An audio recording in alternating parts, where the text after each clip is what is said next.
Hello, I'm Chris Edmonds of the Purposeful Culture Group. Here's today's Culture Leadership Charge for your thoughtful consideration. Creating an inclusive culture requires shifts in thinking, recruiting, hiring, and operating.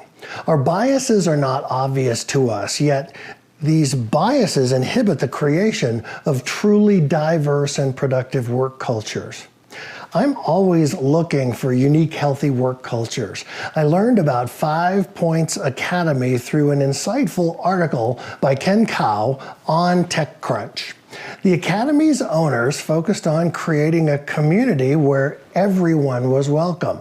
One owner, Steve, said by not having the right culture, you might turn away a person, not just women, but also other men that can potentially improve your gym. He added, we don't want an a-hole culture, not just because women might be turned off, but men would too. As new members joined, they consistently asked what environment would be welcoming for him or for her. They then do their best to cater to a much broader range of member needs. For example, hard sparring was the norm when the Academy began.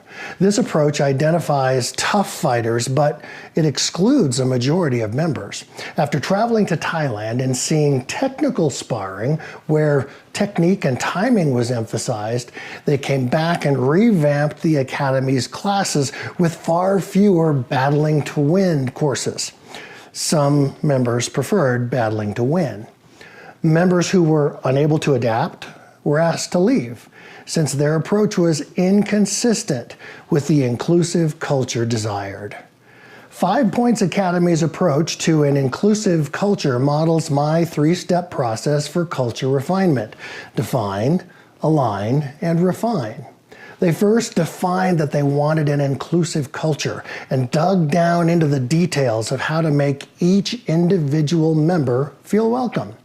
They then aligned their systems and practices to their inclusive culture, praising aligned behaviors and redirecting misaligned behaviors and setting free those who refuse to fit in.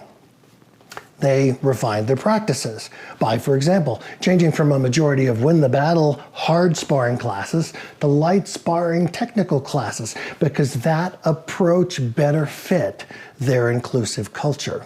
Now, any company can learn from 5 Points Academy. If you want an inclusive culture, you must define it clearly, align behaviors to that vision, and refine practices over time. What have I missed?